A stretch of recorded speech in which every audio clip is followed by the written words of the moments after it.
आज 29 मार्च है। हमारे अखंड भारत के निर्माता सम्राट अशोक महान की जयंती समारोह आज मनाया जा रहा है कृष्ण मेमोरियल हॉल में।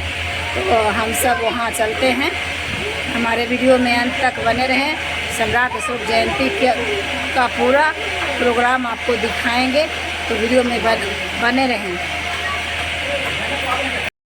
आज हम लोग कहाँ जा रहे हैं बताइए, कहाँ जा रहे हैं? कृष्ण मेमोरियल हॉल में जा रहे हैं। कृष्ण मेमोरियल हॉल में जा रहे हैं। हाँ, और सम्राट अशोक जयंती मनाने जा रहे हैं हम लोग सब। अशोक जयंती मनाने जा रहे हैं। कहाँ जा रहे हैं आप?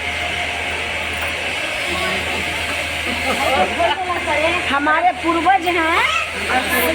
हाँ, सम्राट अशोक जयंती मनाने जा रहे हैं कृष्ण मेमोरियल हॉल में। ठीक है, आप कहाँ जा रहे हैं चाची? अरे हम तो पढ़ले नहीं थी, हम तो वही मऊरिये में न जात बानी।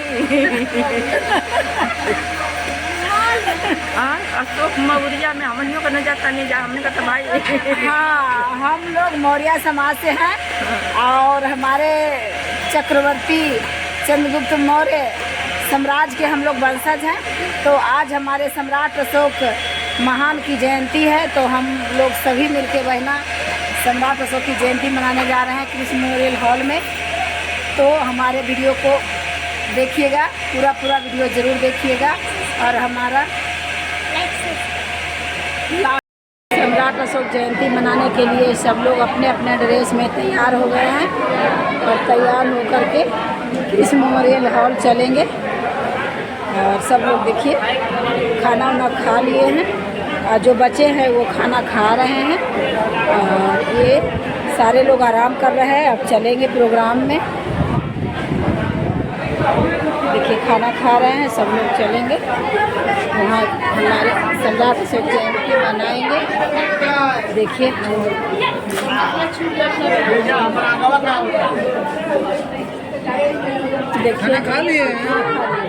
देखिए किस तरह से लाइन में लगे हैं, अनुशासन के दायरे में लाइन में लग कर के खाना खा रहे हैं।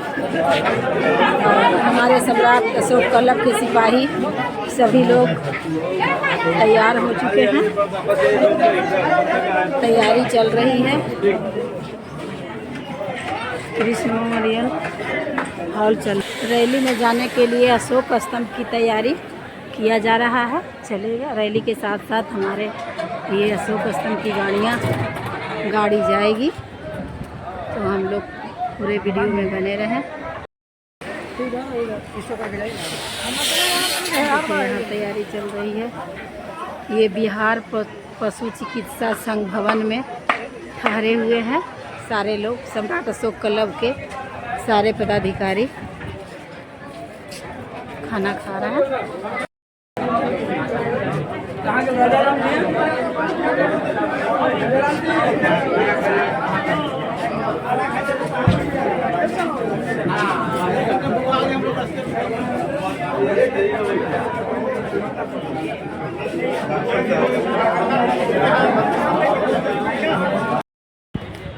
कृष्ण मेमोरियल हॉल पहुंच चुके हैं। यहाँ पे सम्राट अशोक क्लब के द्वारा सम्राट अशोक महान जन्मोत्सव मनाया जाएगा। ये हमारे गेट बना हुआ है, इसी गेट से सभी लोग प्रवेश करेंगे। अपने बिहार प्रदेश के कार्यकर्ताओं से अनुरोध करूंगा कि आप इनको ससामान मंच तक लाएं और उन्हें आसन तक ले जाएं। जोरदार तालियों के साथ हम लोगों के राष्ट्रीय अध्यक्ष डॉक्टर दीनानाथ मनोज हेमंत हम लोगों के बीच उपस्थित हो रहे हैं और सबका अभिवादन स्वीकार करते हुए ये तालियों की तादाद तो और बढ़ना चाहिए। इधर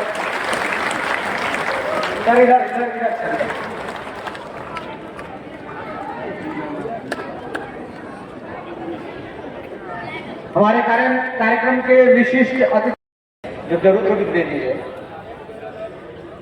प्रोटोकॉल का पालन करें आप।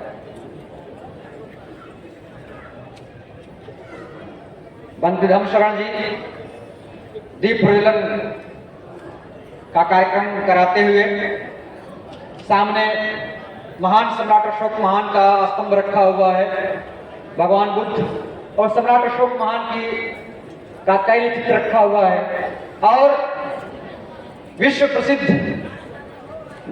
हमारा सबसे बड़ा धर्म ग्रंथ भारतीय संविधान रखा है। इन सबके समक्ष हमारे अतिथिगण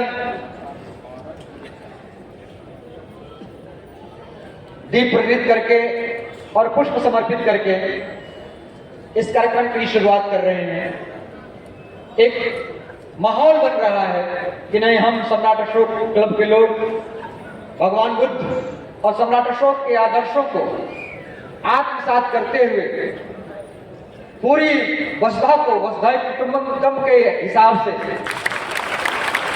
हम एक सूत्र में पिरोने का काम करेंगे।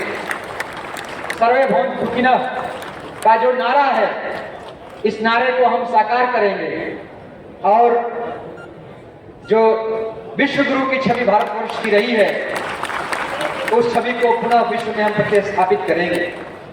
क्योंकि आज पूरा विश्व भारत की तरफ देख रहा है कि भारत पूरे विश्व में शांति की स्थापना के लिए भारत क्या पहल कर रहा है। और ये श्री कृष्ण मेमोरियल हॉल का यह कार्यक्रम पूरी दुनिया के लिए एक संदेश देगा कि पूरी दुनिया में शांति की स्थापना कैसी होगी। हमारे अतिथिगण पुष्प समर्पित कर रहे हैं और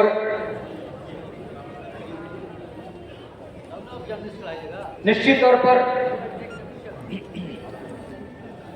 यह क्षण प्रज्ञाशील समाज का क्षण है, यह करुणा का क्षण है।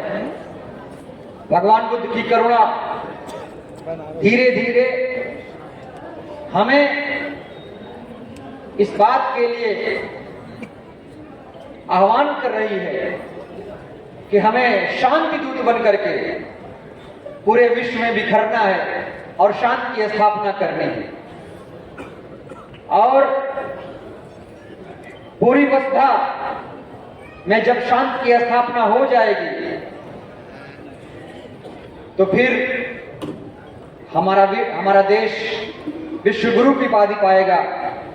और भारत से जिस प्रकार सम्राट अशोक महान के समय में पूरी दुनिया का संचालन पाटलिपुत्र भारत से होता था, उसी प्रकार एक समय ऐसा आएगा कि हम शांति के संदेशों के द्वारा पूरी दुनिया को संदेश देंगे कि हम किस प्रकार शांति के साथ रह सकते हैं। हमारे अतिथिगण पुष्प समर्पित दीप प्रज्वलन के उपरांत पुष्प समर्पित कर रहे हैं और इसके बाद हम वंदे धम्म श्रवण को विनय पूर्वक पंचशील कृष्ण ग्रहण कराने के लिए आमंत्रित करेंगे। मैं अपने सभी अतिथियों से अनुरोध करूंगा कि आप मंच पर अपना स्थान ग्रहण करें। इस कार्यक्रम का शुभारंभ किया और हम भारत के लोग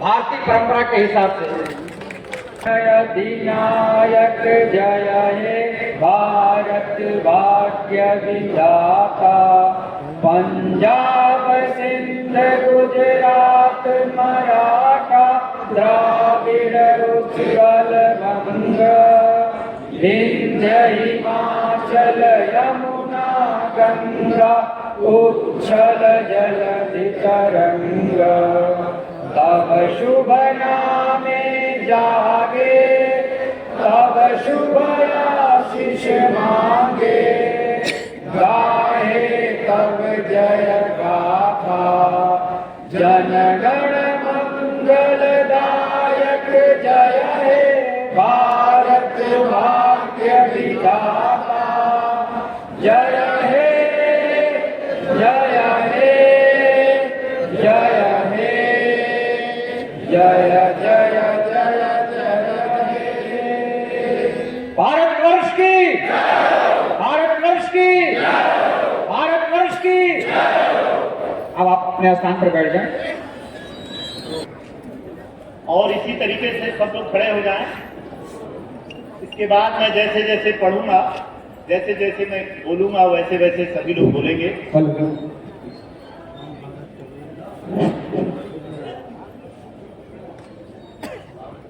हम भारत के लोग, हम भारत के लोग भारत को एक संपूर्ण प्रभुत्व संपन्न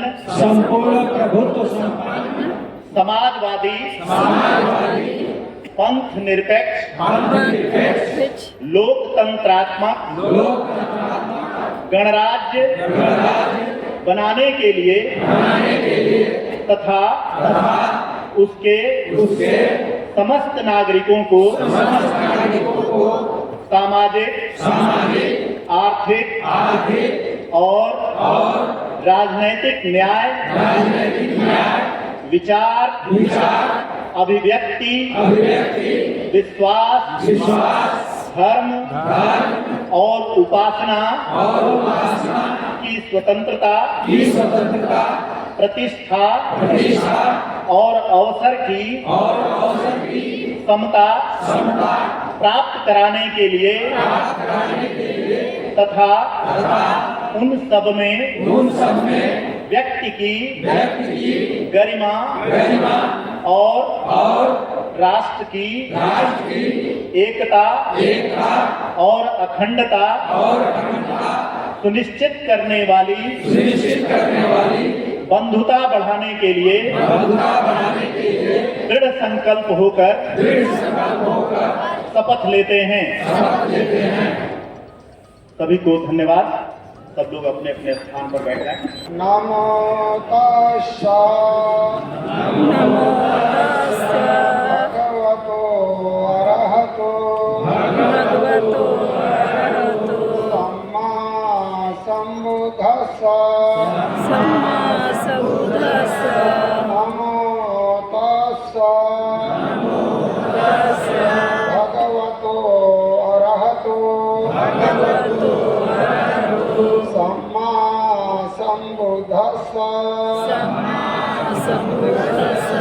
नमो तस्सा भगवतो अरहतो सम्मा सम्बुद्धस्सा बुद्धं शरणं गच्छामि धम्मं शरणं गच्छामि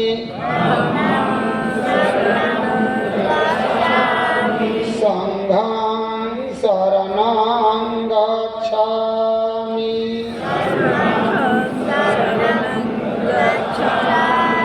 द्वितीयंपि बुद्धं शरणं गच्छामि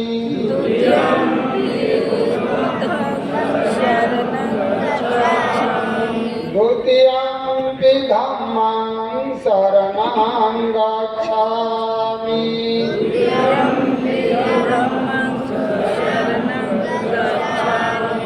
द्वितीयंपि संघं शरणं गच्छामि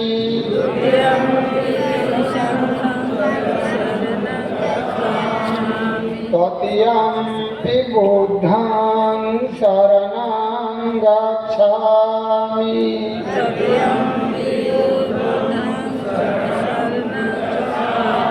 तृतीयंपि धम्मं शरणं गच्छामि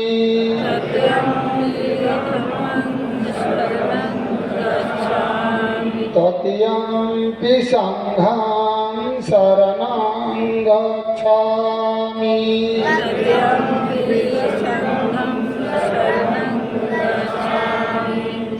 शरणगमनं सम्पूर्णं पानातिपाता वेरमणि सिक्खापदं समादियामि अदिन्ना दाना वेरमणि सिक्खापदं समादयामि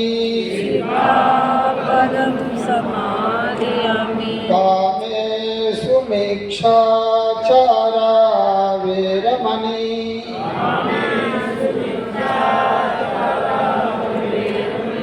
सिक्खापदं समादयामि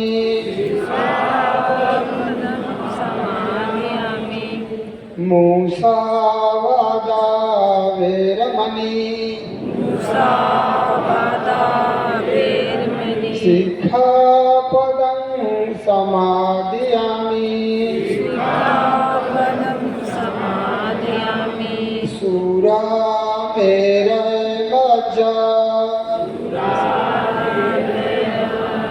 वादठाना वेरमणि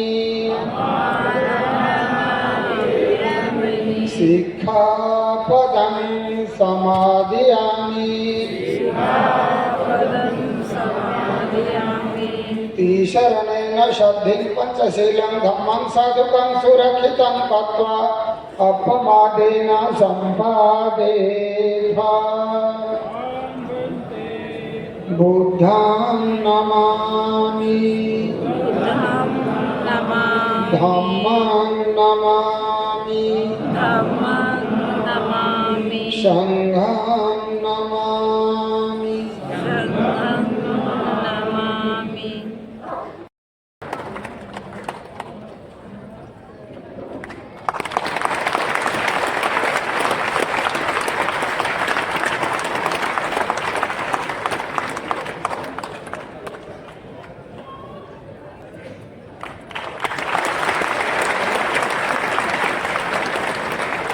आगे की कड़ी में बिहार प्रदेश के महासचिव सम्मानित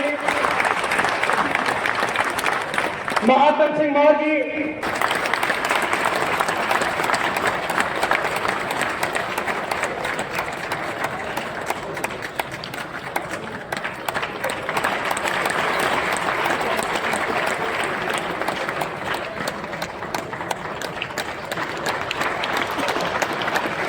अब आगे की कड़ी में साथियों,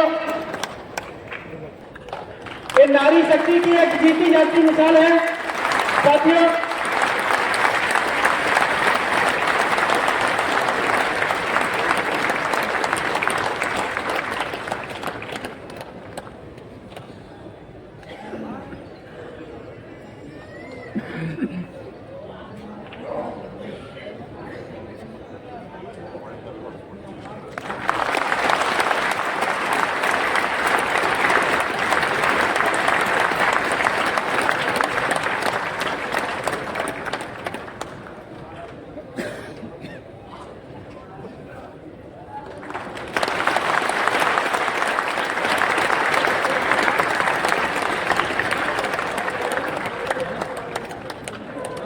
जिस तरह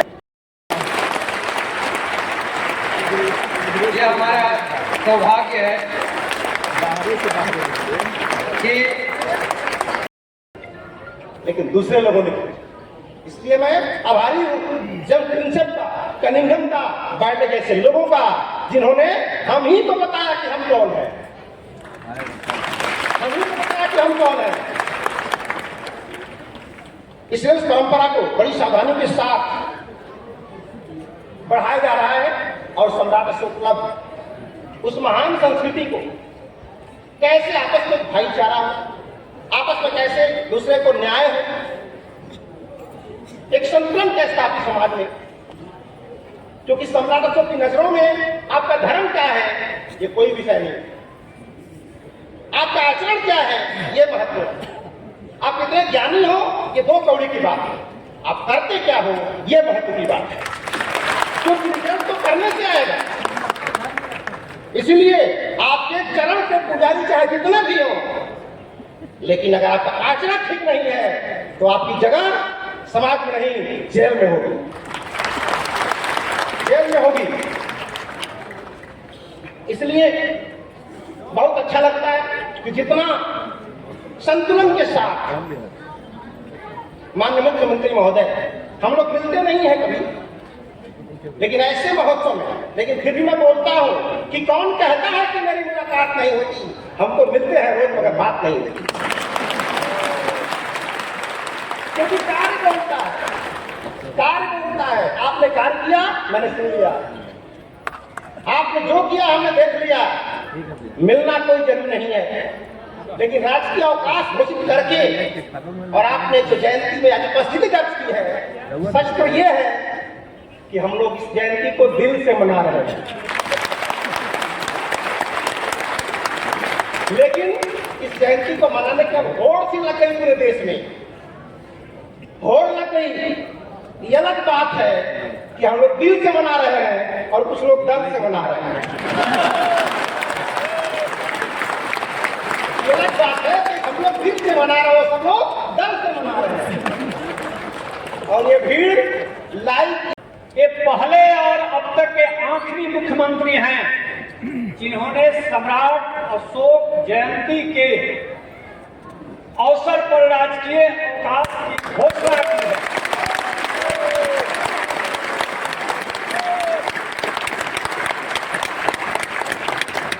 वो सम्राट जिसकी हुकूमत 52 लाख वर्ग किलोमीटर में चलती थी और दुनिया का सैकड़े 33% लोग उसके साम्राज्य में रहते थे। और प्राचीन काल में सम्राट अशोक ने कन्वेंशन कराने के लिए पाटलिपुत्र में अशोकाराम बनवाया था, और आधुनिक काल में माननीय मुख्यमंत्री ने अशोक कन्वेंशन सेंटर बनवाया।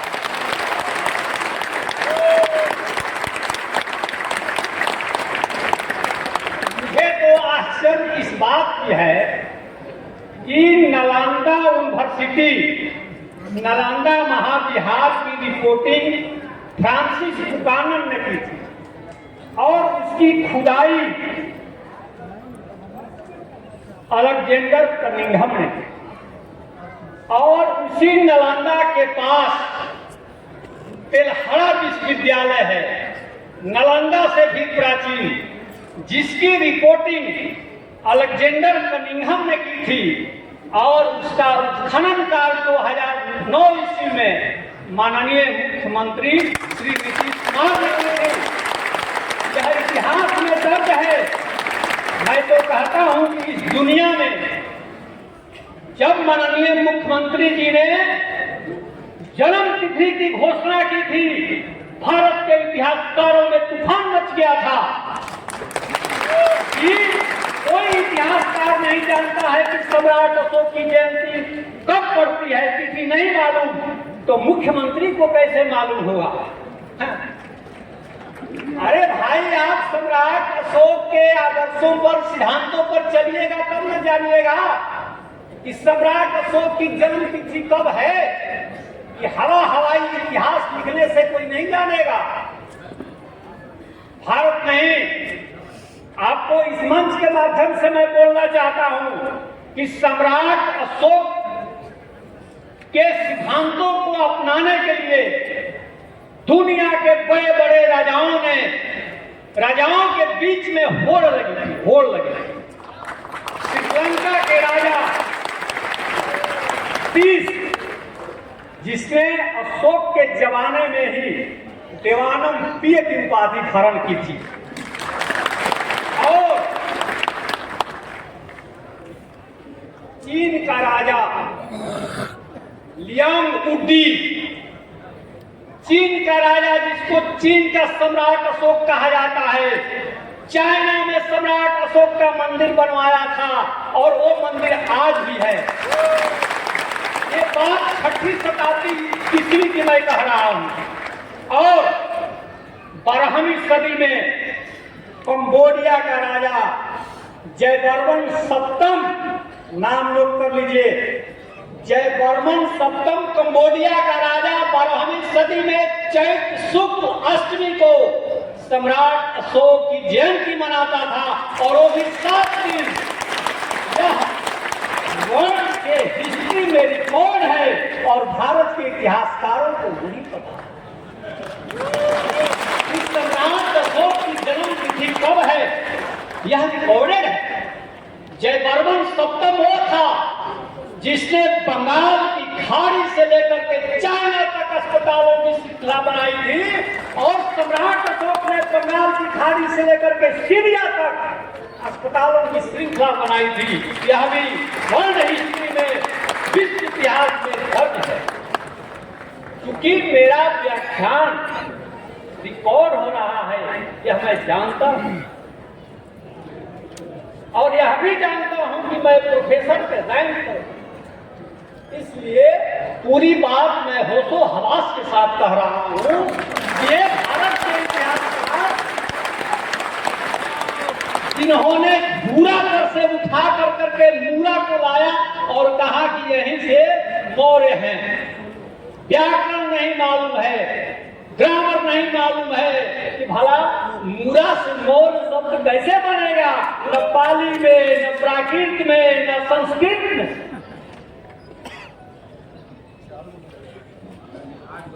अभी तो ये लोग सम्राट अशोक के शिलालेख ही नहीं पढ़ता रहे हैं, नहीं पढ़ता रहे हैं। मैं उसको सीधे पढ़ता हूं। बहुत सारे इतिहासकारों ने लिखा, देवा नाम प्रिय, देवताओं के प्रिय राजा अशोक। मैंने सोचा कि जरा पढ़कर हम भी देखें। अरे भाई, वो सम्राट अशोक ने उसको प्राकृत भाषा में लिखा है, तो वो देवा नाम प्रिय नहीं, ये तो संस्कृत भाषा का शब्द हो गया।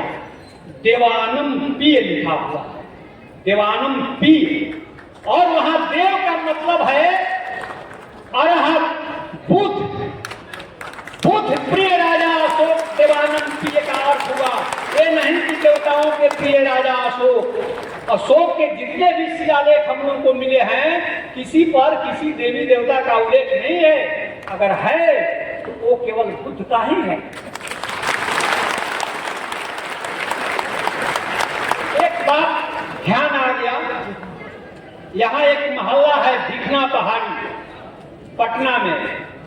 चूंकि मुख्यमंत्री यहाँ उपस्थित हैं, इसलिए मैं यह बात कह रहा हूं कि भिखना पहाड़ी क्या है।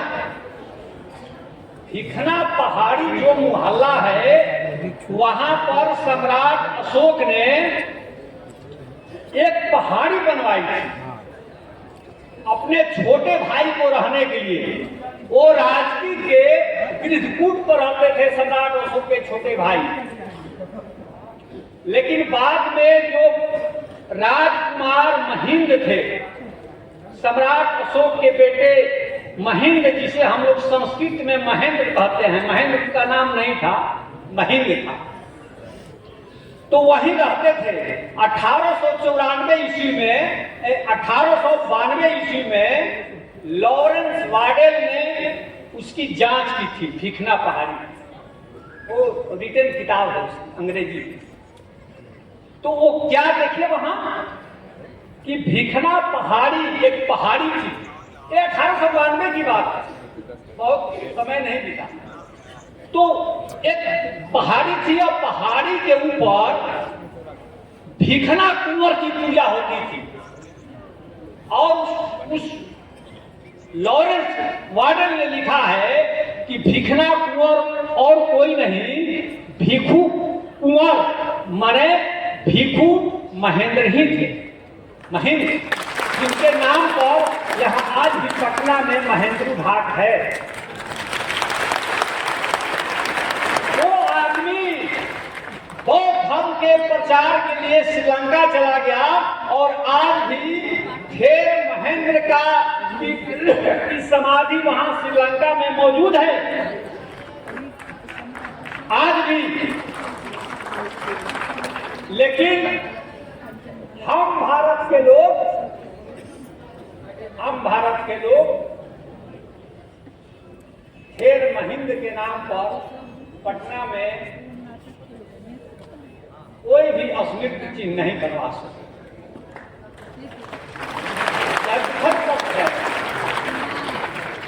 हमारे सूबे का नाम बिहार है, तो जाहिर है कि चप्पे चप्पे पर बिहार था। घनश्याम ने अपनी डायरी में लिखा है कि इस पटना में 100 बिहार थे, 100। अब सोच लीजिए, सम्राट अशोक के बड़े बड़े लाभ थे, बड़े बड़े स्तूप थे, उस समय पटना कैसा रहा होगा। मैं एक एग्जाम्पल छोटा सा देना चाहता हूं आरा का। आरा का नाम क्या था? आरा का नाम था आराम नगर। आप कहिएगा कि मुझे साहब क्या कथा कहानी कहने लगे? कथा कहानी नहीं है, रुकिए जरा एक सेकंड। इसका सबूत है मसाह में आरा से 6 मील पश्चिम गांव है, जहां से सम्राट अशोक का वो जो सिंह स्तंभ है वो मिला है, जो आज पटना म्यूजियम में है। घनश्याम जब आए थे तो सम्राट अशोक का बड़ा पिलर और स्तूप आरा में देखे थे। लिखे थे कि मसार से 6 मील पूरब है। इधर हम लोगों को मसार में एक अभिलेख मिला है, उस पर शंकर लाल नाम का एक आराम नगर के आदमी का दिया हुआ दान है, जैन मूर्ति का। उसी पर लिखा हुआ है कि इस शहर का नाम था आराम नगर, और आराम नगर का एक ही अर्थ होता है जहां पर बहुत सारा बौद्ध विहार हो, और जो बौद्ध विहारों का नगर है वो आराम नगर है, और वही आराम नगर आज आरा है। इतना बड़ा परिवर्तन हो गया। और अंग्रेज जब आए तो कहे कि भाई ये कौन सा शहर है? तो आरा की जनता भोजपुरी बोलती थी, तो बोली कि आरा है। तो अंग्रेज बहुत दिन लिखे ARRAH आरा है। चलिए समय कम है, बाद में फिर से बोलेंगे। धन्यवाद आप लोगों ने सुना, बहुत बहुत धन्यवाद। बहुत बहुत धन्यवाद आदरणीय प्रोफेसर साहब। पटना तो एक जोरदार ताली के साथ उत्सव को महोत्सव का नाम दिया।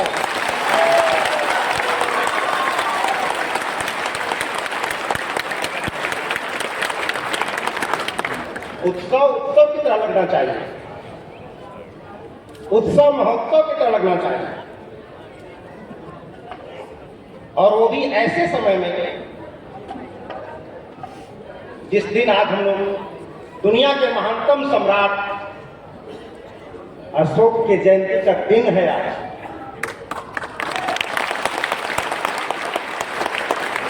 और ऐसे व्यक्ति के उपस्थिति में हम मना रहे हैं जिन्होंने सम्राट अशोक को आजादी के बाद पहली बार इतना बड़ा गौरव प्रदान किया है। राष्ट्र और राष्ट्रपति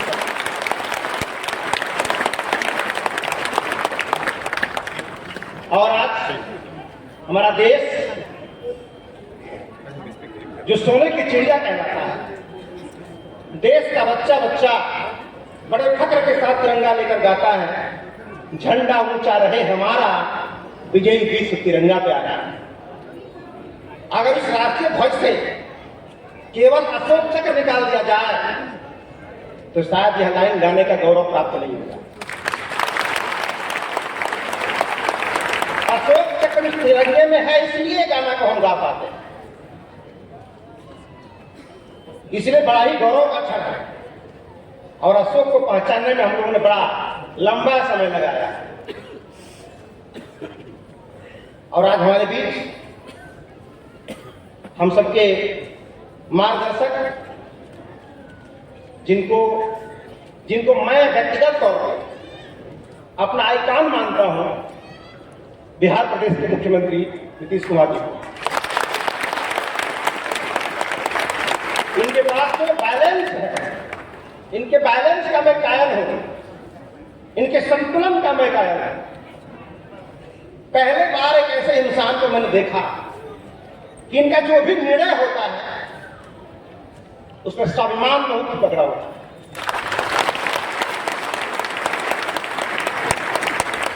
और बिना किसी को ठेस पहुंचाए,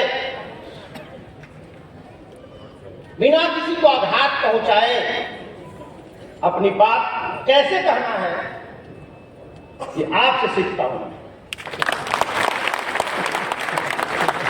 और जो इनका जीवन चरित्र है, मैं तो ये कहूंगा कि ऊबड़ खाबड़ रास्ते में गाड़ी चलाने के मास्टर, रास्ता ऊबड़ खाबड़ हो, परिस्थितियां विपरीत हो, तो गाड़ी कैसे चलाई जाती है ये आपसे सीखता हूं। और लंबे समय के बाद आज हम लोगों ने आपको पाया है, तो निश्चित है कि हम लोग छोड़ेंगे नहीं है।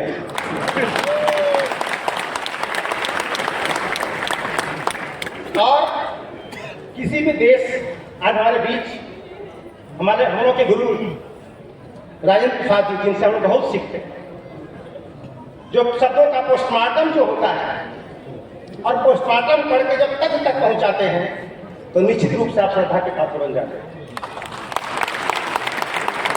और हमारे मंच पर आज बैठे हुए हैं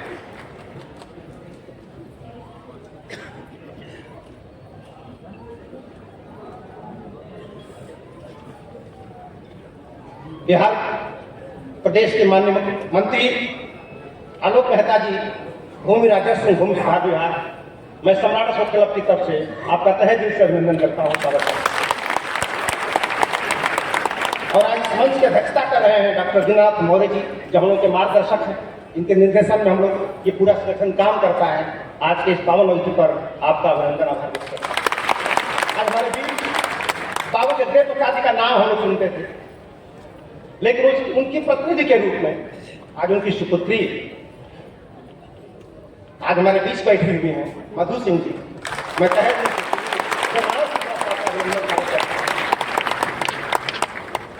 हमारे महासचिव शत्रुघ्न साक्य जी, जो अनुशासन के प्रतीक माने जाते हैं, उनका अभिनंदन करता हूं, स्वागत करता हूं। और आज हम लोगों का सौभाग्य है कि इस सम्राट अशोक के सिद्धांतों को एक व्यापक रूप देने के लिए हमारे बीच उपस्थित हैं मोहम्मद अनीसुर रहमान कासमी सर। बहुत बहुत अभिनंदन, स्वागत करता हूं आपका। डॉक्टर वीरेंद्र जी हमारे बीच बैठे हैं। इन सारे लोगों का अभिनंदन करते हुए आप सभी का अभिनंदन करता हूं, खासकर अपनी बहनों का और माताओं का, क्योंकि 6 किलोमीटर की यात्रा करके हम लोग धूप में आए हैं। और एक तो माता जी ऐसी इसमें बैठी थी, पता नहीं कहाँ बैठी, कमर तक झुकी हुई थी, कमर तक झुकी थी, सीधा नहीं चल पा रही थी।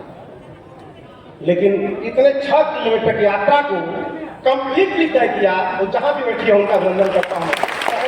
जहां बैठी आपको देख के प्रेरणा मिल रही, जब ये चल सकती है तो हम लोग क्यों नहीं चल सकते। तो मैं चाहता हूँ कि स्पेशल तौर पे उस माँ के लिए यहाँ बैठी हो, आप सबके लिए जोरदार ताली होनी चाहिए।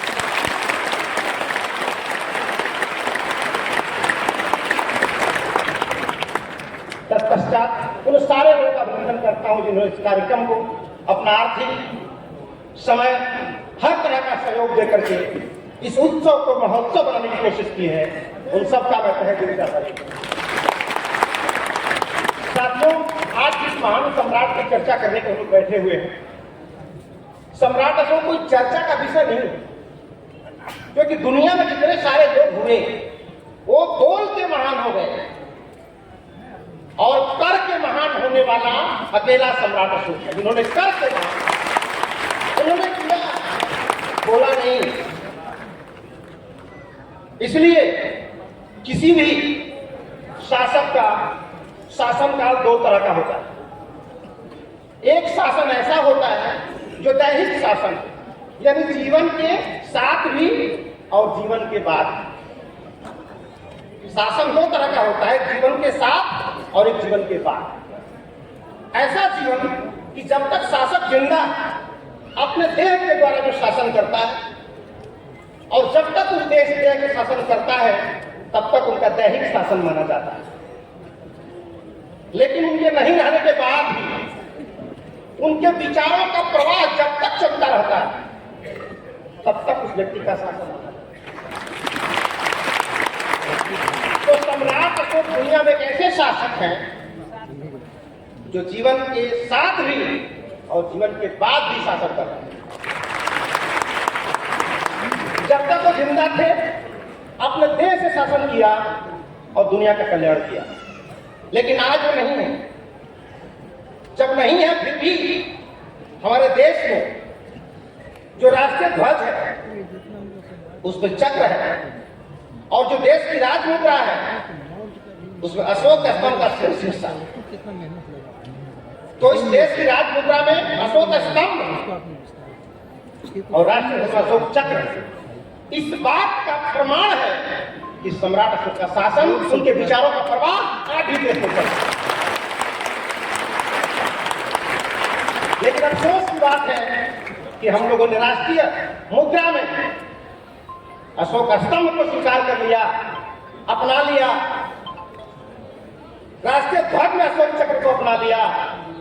तो अशोक चक्र को हमने अपनाया लेकिन अशोक के चरित्र को आज तक नहीं अपनाया। अगर अशोक का चरित्र अपनाते तो शायद हमारे पड़ोसी देश आज हमारे दुश्मन नहीं होते, क्योंकि जिसने पूरी वसुधा को अपना परिवार मान लिया, इन्होंने ये कह दिया कि समस्त प्रजा हमारी संतान है, और संतान जब कह दिया तो क्या बच गया? आप किसी को अपना बेटा स्वीकार कर लेते हो तो क्या बच जाता है? अपने बेटे के लिए जो करना है आदमी करता है। तो जब जिस राजा ने पूरी समस्त प्रजा को अपना संतान मान लिया, बोला कि जैसे मैं अपने बेटे को सुखी देखना चाहता हूँ, समृद्ध देखना चाहता हूँ, उस तरह पूरी प्रजा को मैं सुखी देखना चाहता हूँ। और सिर्फ कहा ही नहीं, ये करके दिखाया। इसलिए दुनिया में लोक कलाकारी शासन की जो परिकल्पना है वो सबसे पहले सम्राट अशोक ने की।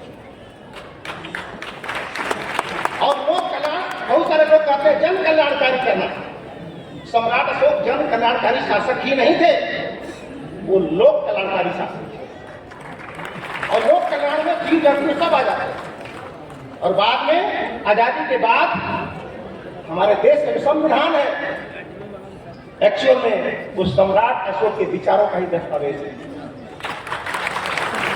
और उस विचारधारा को बहुत बैलेंस करते हुए जब जहां की जरूरत पड़ती है, समाज में कब कैसे उतारना है, उसको कैसे रूप देना है, ये बड़ी ही बुद्धिमानी के साथ हमारे मुख्य अतिथि महोदय नीतीश कुमार जी बहुत ही सभ्यता के साथ उसको आगे बढ़ाने की कोशिश करते हैं।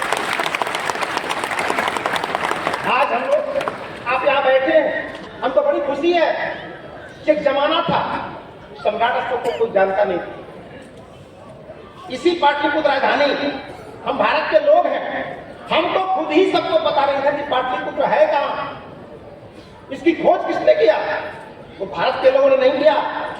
लंदन में बैठ के, जिसकी चर्चा अभी राजन सर कर रहे थे, वाडेल साहब लंदन में बैठा व्यक्ति सोच रहा था कि वो राजधानी कहाँ है, वो क्लासिकल कैपिटल कहाँ है।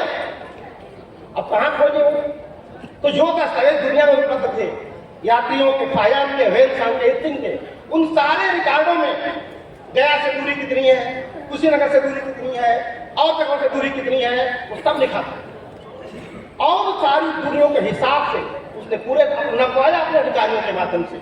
और नपवाने के बाद जब यह तय हो गया कि यही वो पाटलिपुत्र है जहां अशोक शासन करते थे, आपको बताऊं तो लंदन का व्यक्ति अपना पूरा वस्त्र निकाल दिया,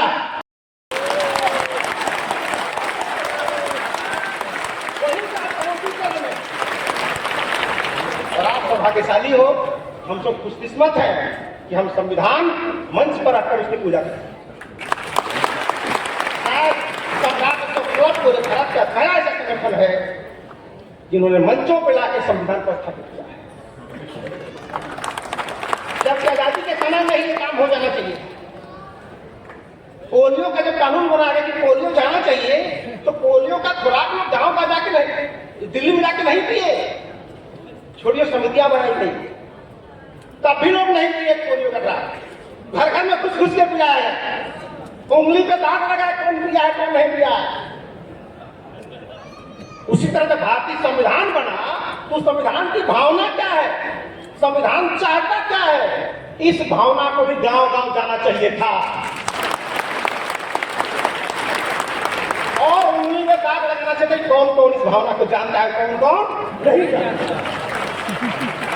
खैर, जो लोग नहीं कर सके, तो चूंकि हम तो प्रियदर्शी सम्राट अशोक के वंशज, और प्रियदर्शी का मतलब ही होता है केवल प्रिय को देखना, केवल सकारात्मक देखना, नकारात्मक की तरफ ध्यान न देना।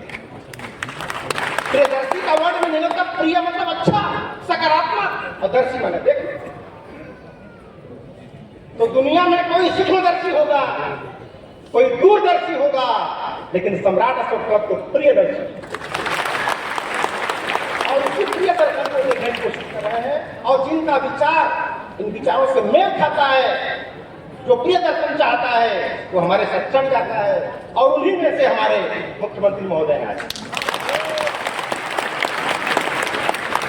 तो बहुत ज्यादा नहीं कहूंगा, क्योंकि बहुत दिनों के बाद हम भी मिले हैं, तो आपको सुनना है कि नहीं सुनना चाहिए। तो मुख्य अतिथि हमारे बीच में बैठे हैं, इसका एहसास कराना होगा आपको।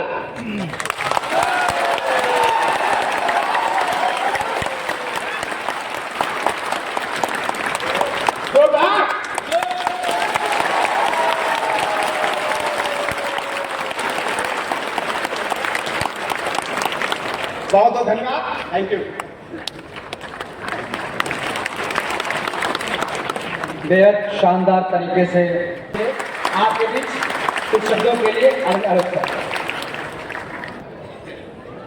भारत के तत्वावधान में आयोजित सम्राट अशोक महान जन्मोत्सव की अध्यक्षता कर रहे सम्राट अशोक क्लब के राष्ट्रीय अध्यक्ष माननीय डॉक्टर दीनानाथ गौड़ साहब, समारोह के मुख्य अतिथि बिहार के यशस्वी मुख्यमंत्री माननीय श्री नीतीश कुमार जी, डॉक्टर प्रोफेसर राजेंद्र प्रसाद सिंह जी, भाषा वैज्ञानिक सूरज सिंह, मोहम्मद अनिसुर रहमान साहब, कृष्णा जी, मधु सिंह जी, डॉक्टर वीरेंद्र जी, सभी डिग्निटरीज जो मंच पर बैठे हैं और इस सभागार में उपस्थित बिहार के कोने कोने से आए हुए सम्राट अशोक क्लब के अनुशासित सदस्यगण, आज विस्तार पूर्वक विश्लेषणात्मक रूप से चर्चा हुई। ऐतिहासिक और पुरातात्विक साक्ष्यों और तथ्यों के साथ चर्चा हुई। बहुत सारे अनछुए पहलू जो लोग नहीं जानते थे, मैं भी नहीं जानता था, उन चीज़ों की चर्चा हुई, और मैं उसके लिए धन्यवाद देना चाहता हूँ डॉक्टर सिद्धार्थ निमोट जी को, जिन्होंने विस्तार पूर्वक उन चीज़ों को बताया। मैं एक राजनीतिक व्यक्ति हूँ और मैं समझता हूँ कि सिद्धांत से और विचार से राजनीति का सीधा संबंध है, राजनीतिक दिशा का सीधा संबंध है। इसलिए मैं उस बिंदु पर आप सभी को अपनी बातों से अवगत करना चाहूँगा कि दल बनते हैं और दलों के सिद्धांत होते हैं। दलों के सिद्धांत के आधार पर दिशाएं तय होती हैं। हम खुशनसीब हैं कि सम्राट अशोक प्रियदर्शी, सम्राट अशोक महान हमारे पूर्वज थे, और उनके दादाजी जिन्होंने पहली बार अखंड भारत की रचना की थी, चंद्रगुप्त मौर्य, और उन तमाम अपने पुरखों के प्रति मैं श्रद्धा से सर झुकाता और गौरव महसूस करता हूं। और इतिहास हमेशा अपने अच्छी चीज़ों को उससे उद्धृत कर और आज के जीवन में उसे लागू करने की चीज़ है। लेकिन इतिहासों का दुरुपयोग हो रहा है। 2000 वर्ष से भी अधिक के इतिहास को लेकर सम्राट अशोक क्लब ने कितने अनुशासित ढंग से इसको सजा कर यहाँ पेश किया है, बल्कि समाज के विभिन्न तबकों में जाकर इन बातों की चर्चा होती है। लेकिन कुछ लोग 300-400 वर्ष पहले के इतिहास को लेकर उस समय का बदला अभी लेने के लिए अपना जो मतलब समाज को तोड़ने का काम उसके माध्यम से करते हैं। उसको कंडेम किया जाना चाहिए और उसको डिस्करेज किया जाना चाहिए समाज की तरफ से। आज जो समाज यहाँ बैठा है प्रबुद्ध समाज, और उसमें बहुत उम्मीद है कि माननीय मुख्यमंत्री जी ने, मैं उस समय कैबिनेट का सदस्य था और मुझे याद है कि माननीय मुख्यमंत्री जी ने ये अशोकाष्टमी के अवसर पर छुट्टी घोषित करने से पहले उसकी चर्चा की और हमें बहुत अच्छा लगा था। हमने अपने साथियों को यह कहा और पूरा समाज यहाँ बैठा है, संगठन के अध्यक्ष बैठे हैं, भंतेगण बैठे हैं, सब लोगों ने यह महसूस किया कि सम्राट अशोक ने ये जो शासन करने का तरीका था, जो व्यवस्था उनकी थी, उससे बहुत मिलता जुलता शासन माननीय नीतीश कुमार जी के समय आज देखा गया। वर्षों में उन्होंने उन चीजों को, इसका मतलब है कि उनके विचार से पूरी तरह ओतप्रोत माननीय मुख्यमंत्री जी ने उन चीजों को अक्षरशः लागू करने की कोशिश की है। उसके लिए हम माननीय मुख्यमंत्री जी को साधुवाद देते हैं। आज इन चीजों का बड़ा सदुपयोग दुरुपयोग शुरू हो गया है। अब महात्मा गांधी को समाज में कंफ्यूजन पैदा करने के लिए इस बात को हमें सोचना होगा। पुष्पमित्र शुंग के जो लोग हैं, उनके विचारों के जो लोग हैं, वो हमारे लोगों के बीच घुसकर हमारे लोगों को ले जाकर ग्लोरीफाई कर रहे हैं और उन्हें बताइए कहीं अध्यक्ष बनाया जा रहा है सिर्फ दिखाने के लिए। उत्तर प्रदेश की घटना को लोगों ने